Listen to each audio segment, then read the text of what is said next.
Welcome back, parents. You're listening to DIY Behavior. Thanks for checking it out. Now, enjoy this episode.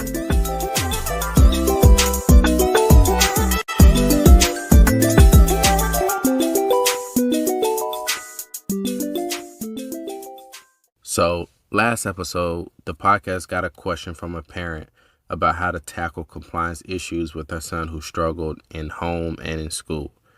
There were 3 steps that was recommended to her about how to problem solve that problem. Step 1 was to figure out the pattern of his behavior, which will lead to her understanding why he was having these compliance issues. Step 2 was to identify her what, meaning what does she want her son to do instead of the refusing. And step 3 was to reward her what, meaning to reward her son when he was doing the correct behavior, so he would be more motivated to do that more instead of the refusing. Some parents frown or hate the idea of rewarding children for things that they quote unquote should do, meaning they shouldn't receive any reward for the typical cleaning up, taking baths, etc. Now, in totality, I agree. When kids are in school or in college or any natural setting, chances are they won't receive any tangible reward for anything that they do. But the key term is tangible. Everyone is rewarded for their behavior. Money is given to those who work. Food is the result of grocery shopping. Avoiding car wrecks is the reward for stopping at a stoplight or a stop sign. And the list goes on, except parents don't view those as examples of rewards, but actually they are. They're just natural reinforcement or natural rewards. So I say all that to say, if your child is struggling in any aspect, whether it's reading, compliance, eating issues, whatever it is, you have to break that scale down of what you want your kid to do. Break that scale down to multiple and more achievable steps until you get to that end goal. So think about it like this. If you're trying to teach your child to accept new foods into their repertoire, let's pick a food, let's say broccoli. The end goal should look like your child eating broccoli as a side item along with chicken and pasta. But currently, your child doesn't even want to try it.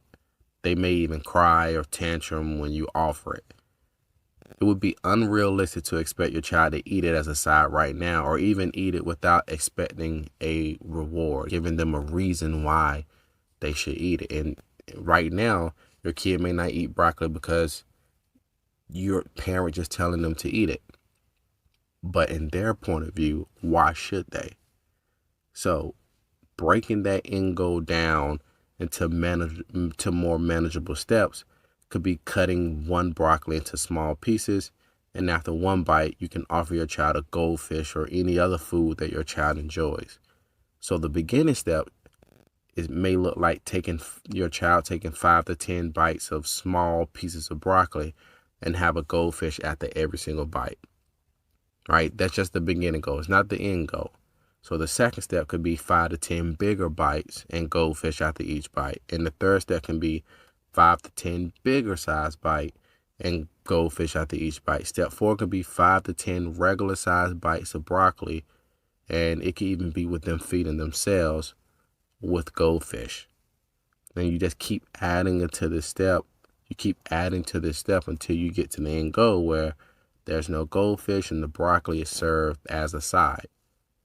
So this process is actually called shaping because you're shaping your child's behavior until it meets that end goal. All of our behavior has been shaped in some sort of fashion. Like, for example, we didn't start out driving ourselves from city to city, state to state, point A to point B. We had to first take driver's ed and pass the driver ed test. Second, we had to drive 1 year with someone who was an adult or an experienced driver. Third, we had to take the driver's license exam, both written and the driving portion. And then the end goal was us now driving in the car by ourselves.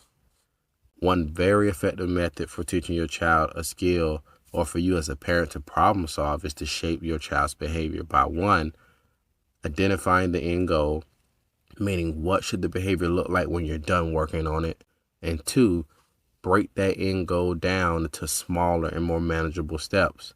Now, there are 2 caveats for shaping your child's behavior. 1 is this process takes time. So If you do try shaping, be aware that it requires patience. It's not a quick fix. And the second caveat being, be sure to reward your child for each step that they own. Now, I will save the other caveats and other variables that goes into shaping for another episode, but all in all, reward your child's correct behavior until it meets the end goal. And by then, once you've met that end goal, they will be rewarded more naturally and won't have to rely on such an unnatural reinforcement. All right, that's my time. The number one question to ask yourself when it comes to your kids' behavior is, how can I set them up for success? Until next time, parents.